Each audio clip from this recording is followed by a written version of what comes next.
13 au 14 août 1943. Le sous-marin britannique Saracen est détecté au large de la Corse par 2 corvettes de la marine italienne, Minerve et Euterpe. Après 1 heure de traque, le sous-marin est touché par 36 grenades sous-marines. Le capitaine Lumby décide de saborder son navire pour éviter qu'il ne tombe aux mains de l'ennemi. Il se jette à l'eau avec son équipage après avoir ouvert les vannes de coque pour couler le sous-marin. 2 marins sont portés disparus. Les rescapés sont faits prisonniers par les Italiens. Depuis cette nuit d'août 1943, le Saracen n'a jamais été retrouvé. Alors moi, le Saracen, j'en ai entendu parler pour la première fois lors d'un appel téléphonique d'un Britannique, Terry Hodgkinson, qui vit régulièrement en Corse. Et Terry m'appelle et me dit, voilà, est-ce que vous avez un jour entendu parler de la perte d'un sous-marin britannique, le HMS Saracen? Non, je lui dis non. Et il me dit, on ne l'a jamais retrouvé. On s'approche de la période où on va commémorer le 70e anniversaire de la perte de ce bateau qui s'est sabordé, et on aimerait bien le retrouver. Voilà. Et donc ça commence comme ça. Et je lui dis, nous, on est quand même régulièrement sur les côtes corses. Je me propose, si on est d'accord, je veux bien qu'on le cherche. Là, je pense, on devait être autour de 2012. Et on décide de programmer une campagne de détection électronique. Donc on réunit à la fois les documents que m'envoie Terry. Lumby, le patron, il est mort il y a quelques années, mais ce pacha a raconté comment il a abandonné le bateau. Il a laissé des données géographiques précises, avec des relèvements du phare de Bastia, enfin de l'entrée du port, etc. Pendant la Seconde Guerre mondiale, les Italiens occupent la Corse. Le Saracen, qui appartient à la Marine royale britannique, est affecté aux opérations menées par les Alliés en Méditerranée. Le Saracen est un sous-marin donc britannique qui patrouille entre la Corse, Bastia, l'île d'Elbe, Monte Cristo. Sa mission, c'est simple, couler tout bâtiment ennemi, quelle que soit sa taille, etc. Et effectivement, son coup d'éclat, le plus remarquable, ça a été sûrement de couler le paquebot Francesco Crispi, qui a apporté des renforts de troupes italiennes pour renforcer le dispositif italien en Corse. Le Saracen a aussi pour mission, nettement moins visible que les torpillages, de débarquer des agents secrets. Ces agents qui sont là pour créer un réseau de renseignement et pouvoir donner des informations sur le dispositif italien. Le Saracen a du coup joué un rôle important puisque ces agents ont transmis énormément d'informations et qui ont été très utiles au moment où justement on va envoyer des troupes pour reprendre la Corse.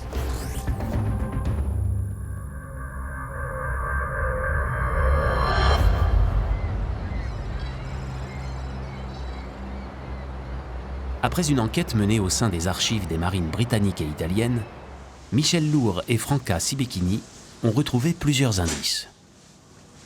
Tout d'abord, un récit détaillé de l'attaque effectuée par les marins anglais après la guerre. Mais les archéologues ont surtout réussi à exhumer une carte de la marine italienne qui détaille, minute par minute, les mouvements de chaque navire impliqué au cours de cette nuit fatidique du 13 au 14 août 1943. Tout est cohérent, c'est-à-dire que, grosso modo, en prenant les points des uns et les points des autres, on se rend compte que celui qui dit « j'ai vu la corvette là », le type de la corvette dit « j'ai vu le sous-marin là », et tout ça coïncide. Bon, donc voilà, ça semble très facile, on a un point, on a des relèvements, on a des distances par rapport à la côte. Sur la carte, tu vois, probablement les corvettes, ils devaient arriver du Cap Corse, et c'est les points dans lesquels ils arrivent à détecter les sous-marins. Et là, à 0,46, il commence le bombardement. Lui, il redescend évidemment, et c'est là que la corvette, elle lui ouvre le feu. C'est extrêmement clair, hein. Effectivement, il dit ils ont ouvert le feu quand on est sorti la deuxième fois. Exact. Il dit or quand il sort la deuxième fois, c'est quand il s'apprête à abandonner le bateau. Et après, il tente de fuir, il dit malgré toutes les solutions, en réalité, il cherche à s'éloigner très vite, ça n'a pas suffi, quoi.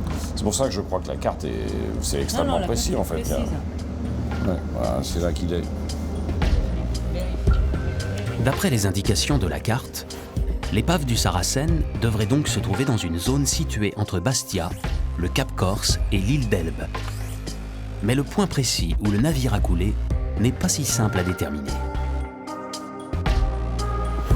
Moi, à partir du point des Italiens, je tiens compte du fait qu'ils n'ont pas un GPS à bord, c'est pas précis au mètre près, mais quand même, c'est des marins, quoi. Ils sont même en train de se poursuivre et de se traquer. Donc, le moins qu'on puisse dire, c'est que tout positionnement du sous-marin que l'on cherche ou de la corvette à laquelle on cherche à échapper, ils devaient faire le travail sérieusement. Et quand je vois qu'ils ont les mêmes données, le point théorique du naufrage, je l'inscris dans une zone de haute probabilité.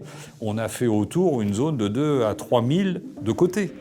Donc au moment où on fait notre prospection, on couvre une zone vraiment très large. Suffisamment large, à mon sens, pour que le sous-marin s'y trouve.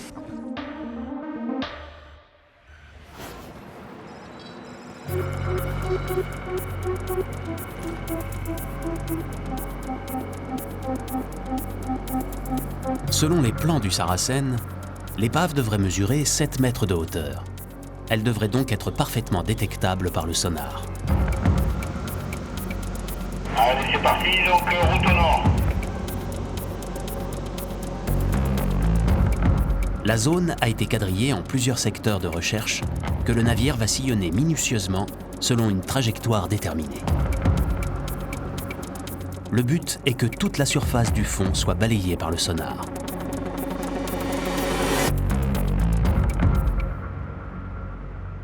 Là, on est vraiment dans le travail qui use le plus sûrement la patience de tout le monde. En fait, c'est très piégeant parce qu'à la première minute, on croit qu'on va trouver. Et puis, une demi-heure après, on a tendance à... La tension se relâche en se disant on va pas le trouver. Une espèce de plaine de vase. C'est les petits points étape partie d'autre. En même temps, en relisant les rapports du capitaine anglais, il donne aucune information. Quand ils ont abandonné le bateau, il dit que les moteurs tournaient encore, mais il dit pas pour autant qu'il avançait. Donc ça, c'était aussi une chose que je voulais savoir, c'est-à-dire si le sous-marin avait pu continuer à s'éloigner avant de s'enfoncer. Il n'y a pas de doute, il est là, quoi. Je sais pas où, mais il est là. Voilà.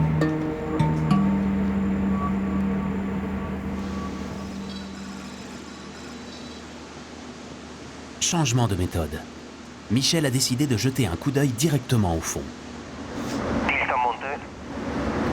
Ok. C'est le ROV, un robot télécommandé, équipé de caméras, qui va descendre à 350 mètres, une profondeur inaccessible aux plongeurs. Moteur en avant. Ok. Rotation gauche. Seul bémol, sa vitesse de déplacement limitée va ralentir le rythme des recherches. Attention! J'essaye de ne pas penser au temps qu'il reste à courir. Là, pour l'instant, mon interrogation, c'est à quelle vitesse on va pouvoir couvrir la zone. Et c'est dingue, parce qu'on n'est pas loin, peut-être à 500 mètres ou je sais pas où. J'aimerais qu'on le trouve, je sais qu'il est là, il est là, il est là. Voilà. Quelque part par là. Fred, viens. Même si elle est trop basse, ça devrait faire comme ça, là. Voilà, t'es l'eau, t'es quand même au-dessus du sol. Ok, j'y suis fort. T'es care, on arrive au sol. Vas-y, pose-toi. Donc, ok, pour l'instant, stand-by pour tout. Stand-by pour tout le monde, on est posé à 362 mètres 30. Et tu vois, c'est gros gravier et La vase. Voilà. C'est La base, qu'il y avait à 100, La vase vide. jusqu'à 150. C'est le sonar qui est embarqué sur le ROV qui nous permet de faire un tour d'horizon autour de sa position pour vérifier la présence ou pas d'ailleurs d'une anomalie susceptible de renvoyer un écho. Il émet, s'il touche quelque chose, ça apparaît à l'écran comme une espèce d'anomalie, un dessin, etc.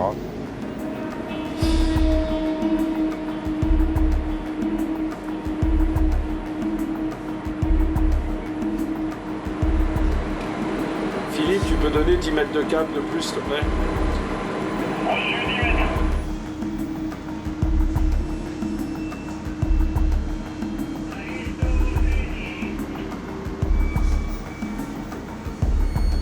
Pendant son déplacement sous l'eau, le ROV est accompagné par le bateau qui le suit lentement. Mais la zone reste désespérément vide. Ouais, Denis ? Tu crois qu'on pourrait se déplacer de 300 mètres dans le 90 ? Je regarde la lame, là. Si tu veux, dans le rayon qu'on a là, sur 300 mètres de rayon, il y n'y a aucune cible potentielle. Donc naviguer, on peut y passer la nuit, soit on se déplace de 300 mètres, soit on lève le banc. Je peux pas me déplacer que tout doucement, et on est contre la mer en plus. Qu'est-ce qu'on fait? On remballe? Ouais,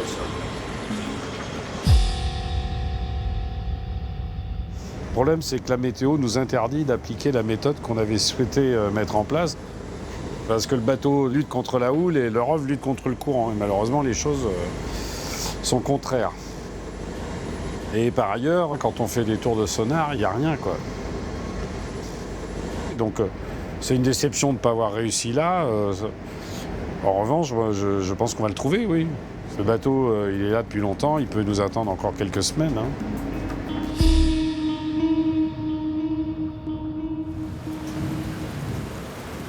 On va laisser comme ça, il est un tout petit peu en déséquilibre sur l'avant. Là.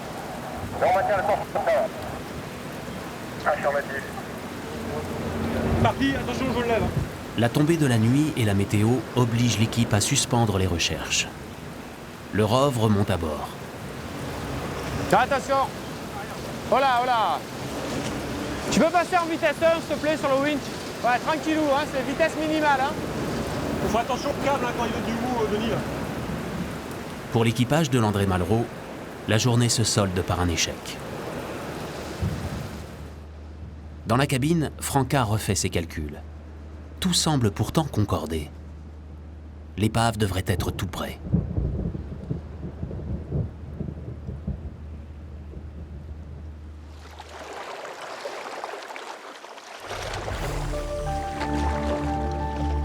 Quelques jours plus tard, Michel et Franca se rendent à bord du Dédalus, le catamaran de Guido Gay.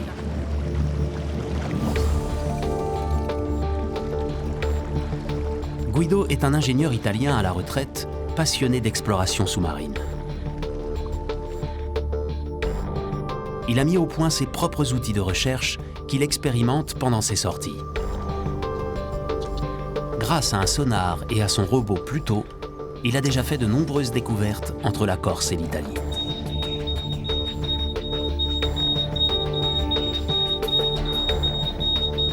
Or, Guido a récemment détecté une épave dans un secteur situé près des côtes du Cap Corse. Elle se trouve juste en bordure de la zone de recherche dans laquelle les archéologues français ont tenté de localiser le Saracen. Cette épave pourrait-elle être celle du sous-marin disparu ? Celui-ci aurait-il dérivé tout seul après avoir été abandonné par son équipage ?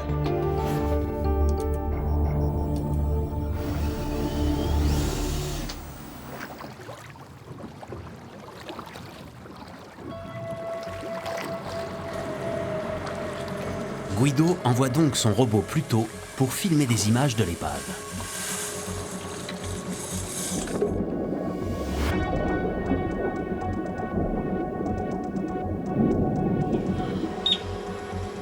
Ça, je ne sais pas si c'est haut.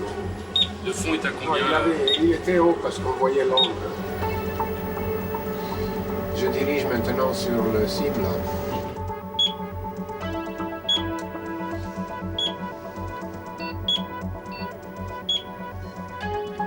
Ouais, voilà. Ah, fais gaffe, on est plus très loin.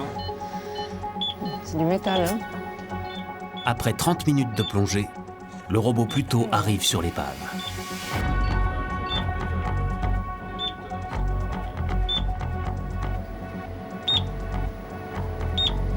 Il est grand quand même, hein. Il a l'air d'être tout grand. Beaucoup des câbles, hein. Lentement, hein, lentement, Ouais. doucement. Et puis, on n'arrive pas à apercevoir la forme de la coque.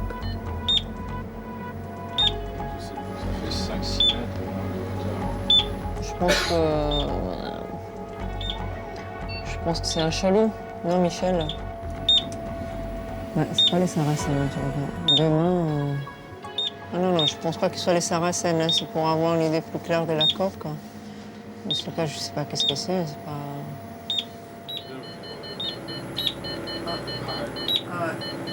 Stop, stop. Tour quarto. Vettor, Vettor Quarto. Vettor quarto. Ok, fini. Qu'est-ce que c'est que ça? Récupère.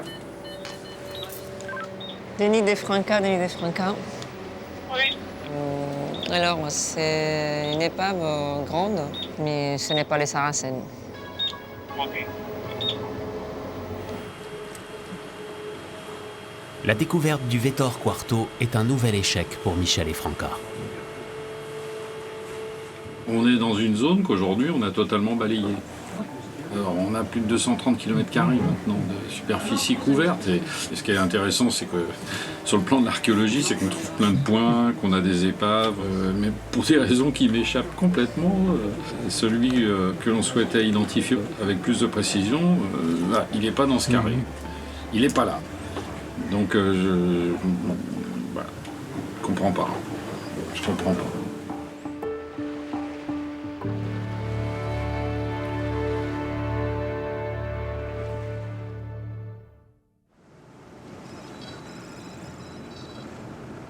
Après les premières missions des archéologues français effectuées en 2013, Guido a continué les recherches de son côté à bord de son catamaran, le Dédalus.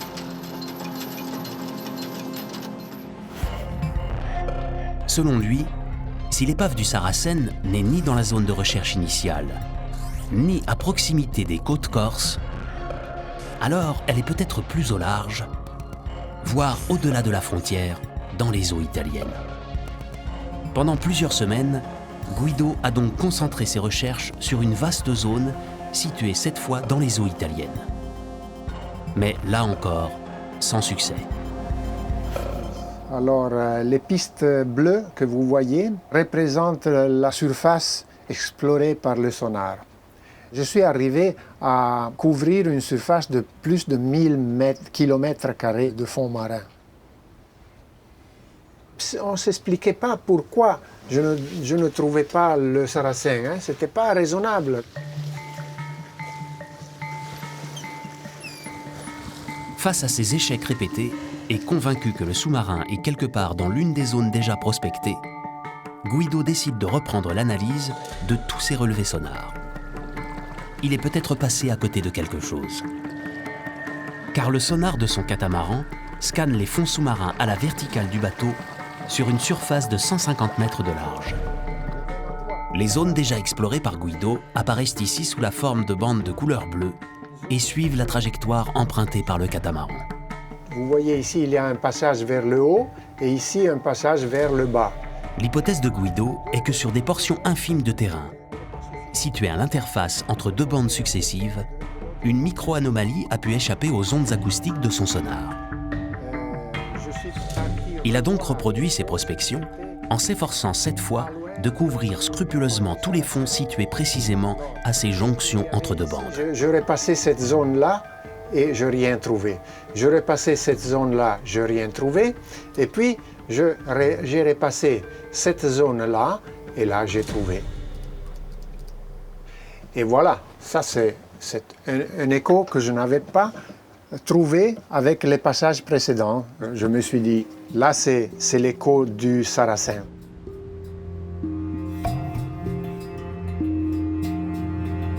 Ce jour-là, Guido envoie son robot plus tôt pour filmer l'épave. À cet endroit, le fond se situe à 422 mètres de profondeur.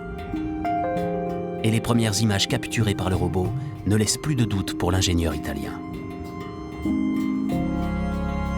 Il vient bien de retrouver l'épave du Saracen, qui reposait dans les eaux italiennes à quelques centaines de mètres seulement des eaux françaises, à plus de 4000 marins, soit environ 7 km de distance, du point théorique du naufrage indiqué dans les archives. Guido Gay envoie des photos de l'épave à la marine britannique, qui identifie alors formellement le sous-marin. La Royal Navy a authentifié la découverte désormais officielle.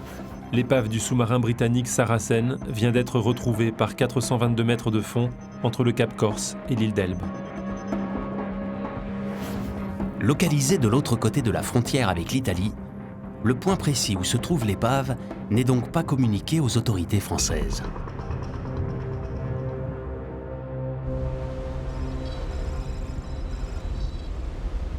Mais à peine 16 mois après la découverte de Guido Gay, le hasard va soudain offrir aux archéologues du Drasme ce que leur prospection méthodique n'avait pas pu leur révéler. Ce jour-là, ils sont à bord de l'André Malraux et naviguent dans la zone frontalière entre la France et l'Italie, en route pour une mission d'exploration. On est sur cette route et on fait fonctionner, nous, nos instruments de détection. Et dans cette zone, quelqu'un nous avait dit, mais là, il y a un point où ça croche. Les points de croche, c'est notoire chez les pêcheurs, ça veut dire que dans cet endroit-là, régulièrement, ils ont accroché des filets de pêche, du chalut en général. Donc régulièrement, on prospecte, on discute avec le monde de la pêche, et quand on arrive, on passe dessus, on va tourner autour, on va voir s'il y a une épave.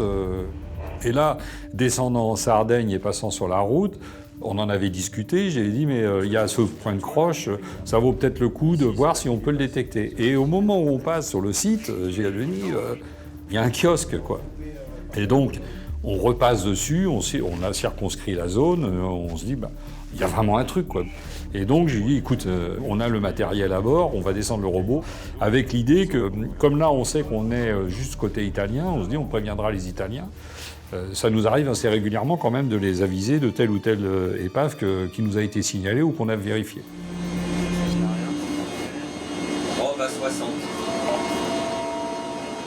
Faut qu'il balance du câble, hein. Faut qu'il descende. Cable out. Cable out. Alors que le ROV est mis à l'eau, les archéologues s'installent en cabine avec l'espoir de découvrir une nouvelle épave. Voilà, on a le fond là. Cable stop. Sur le fond, le signal sonar est très clair. Il y a bien un objet, long de plus de 60 mètres, à quelques mètres seulement de l'endroit où le robot est arrivé.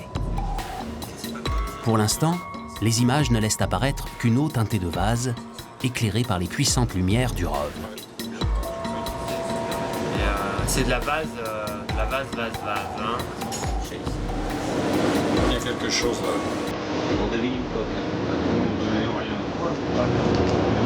Denis ? Il faudra vraisemblablement que tu te déplaces de 15 mètres à peu près sur ton tribord, de 15 mètres sur ton tribord, pour qu'on puisse s'approcher, parce que tu es juste au-dessus de l'anomalie et a priori il est là.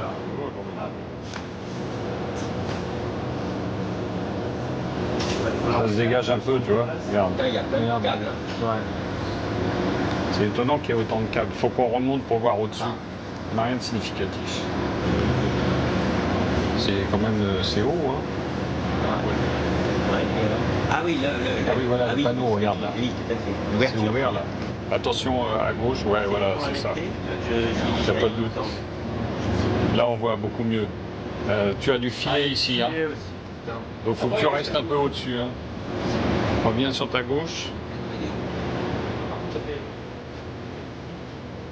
Quand on arrive au fond, en fait, il y a du courant, il y a énormément de particules en suspension, et donc on voit très mal au début, mais on comprend parce qu'au sonar, quand on s'approche, toujours la même chose, on descend un peu en retrait de l'épave, et puis on s'en approche parce qu'on veut vérifier qu'il n'y a pas de danger tout autour. Et en s'approchant, quand on voit le kiosque, on comprend qu'on a affaire à un submersible. Le kiosque, c'est cette structure caractéristique des sous-marins qui se dresse au-dessus de la coque. Elle offre à l'équipage une plateforme d'observation lors de la navigation en surface. Pas trop le malin parce qu'il y a des gouttes là, partout. Regarde au-dessus de toi, voilà. Là, t'as le haut du kiosque. Vous le voyez là? Tiens, là, voilà. Là, c'est le kiosque. Ah, Là, tu l'as, la torpille, elle est là, tu vois. Il y a le tube lance-torpille qui est ici, l'étrave qui est par là. Ah, attention, là, t'es dessus. J'ai été sur la torpille, là.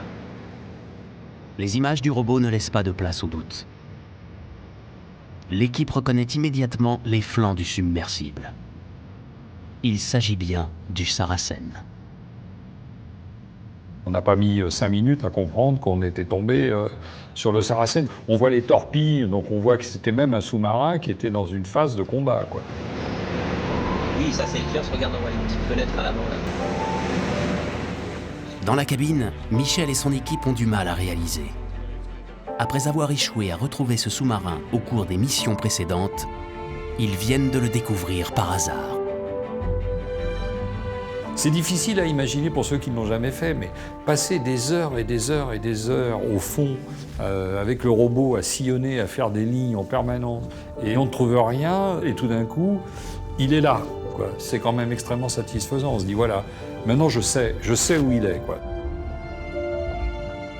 Elle est bien conservée, hein. Ouais, pas mal, oui. Après 3 années de recherche, et 72 ans après avoir été coulé, le Saracen a enfin été retrouvé par Guido Gay d'abord, puis par les archéologues français. L'épave est aujourd'hui considérée par la Marine royale britannique comme un mémorial de la Seconde Guerre mondiale, en souvenir des 2 marins anglais portés disparus au cours de l'attaque du 13 août 1943.